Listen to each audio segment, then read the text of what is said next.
Hello. In every man's life comes a point where they look at a hole and think to themselves, I wanna shove my inside of it. I wanna as deep as and scream as it itself and squeezes my out of. Now, although we have a lot of beautiful naturally occurring holes like Old Faithful or the Mariana Trench, most of them are unfortunately far too dangerous for us to get inside of them. Therefore, we'll be judging the holes the mankind has created themselves. I, as a qualified male, am here to adjudicate this altercation. Welcome to Smash or Pass. First, let's take a look at a hole most of us are familiar with. It's none other than the Kola Super Deep Borehole from Russia. Now on the surface, there's not much to see here. The hole has had a sort of a chastity belt put on. Now this makes accessing it a bit more of a challenge. However, this added challenge could be exciting for some people. The surroundings are also littered in trash, not something I would enjoy personally. Now I am very sorry to disappoint you. Although this hole boasts an unmatched 7.5 miles of depth, its diameter is sadly only 9 inches. Now this is problematic for the majority of men. Now if one's not careful enough, their Johnson could get stuck in there like a cork in a wine bottle. And I doubt most of us would be fine with using a corkscrew to pry it out. Now for this risky entry and the filth it resides in, I'm gonna have to rate the Kola Super Deep Borehole as a pass. Let's move on to the next one. This time our journey leads us to Utah, where we'll be looking at the Bingham Canyon Mine. Let's just appreciate the size of this thing. Not only is it deep, which will satisfy a lot of men, it's also extremely wide. So all your worries about getting stuck can be thrown out the window. Let's not forget the canyon mine's parabolic shape, which assures that whatever you do down there, the god will hear you loud and clear.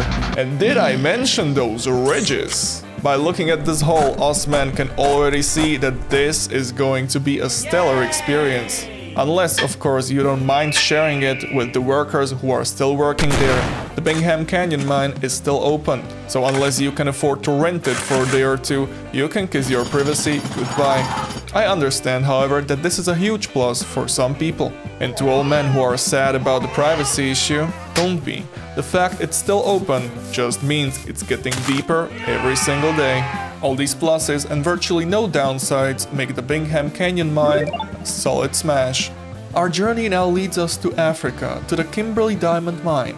This one is for all the men who are looking for that rich experience. No judging. At a first glance, you can observe that the hole comes moist and pre-lubricated. This has been caused by the diamond mine sinking more than 700 feet. Structurally speaking, the Kimberley Diamond Mine boasts a nice bevel around the edges, leading you straight towards the center. This ease of access assures that even the beginners at the back of the audience will have a stellar experience. There's pretty much only a single concern, and that is the African shrubbery. So coming fully naked here could be a death sentence. With the Kimberley Diamond Mine being a tourist destination, however, you pretty much don't want to be naked here. Unless you want to experience some blackmail. Coming here at night, however, is of course always an option. With the Kimberley Diamond Mine having such a high ease of access for beginners while still being able to please virtually anyone, this hole cannot be rated anything other than a smash. We are now being led to Canada, to the Diavik Diamond Mine. First thing you'll be able to notice is the atypical shape. This mine does not boast just a single hole, it's a 2-in-1 combo. These holes have been worked on since 2003, but don't let that discourage you. The depth of 600 feet will satisfy most of men. And after you've finished exploring the first one, there's always the other. Both holes boast the classic ridges we all know and love. Did I mention being able to cool down in the ocean after the deed is done? Sadly, this amount of ocean is also a huge downside, for it has diminished the accessibility for the common man. The Diavik Diamond Mine can only be accessed with an airplane, and that is only if the weather will allow it. Sadly, the disappointment of booking a flight but not being able to come due to bad weather can be soul-crushing. Although these holes are beautiful and are something one should experience at least one time in their lifetime, the downsides heavily outweigh the upsides. You can simply find similar holes elsewhere. Also, for the common man, one hole tends to be enough for us. That's why the Diavik Diamond Mine has to receive a pass from me. We move on to the final entry on the list, the Berkeley Pit, Montana. At a single glance, you can already distinguish 2 eyes and a mouth. I already know which hole you're going to visit.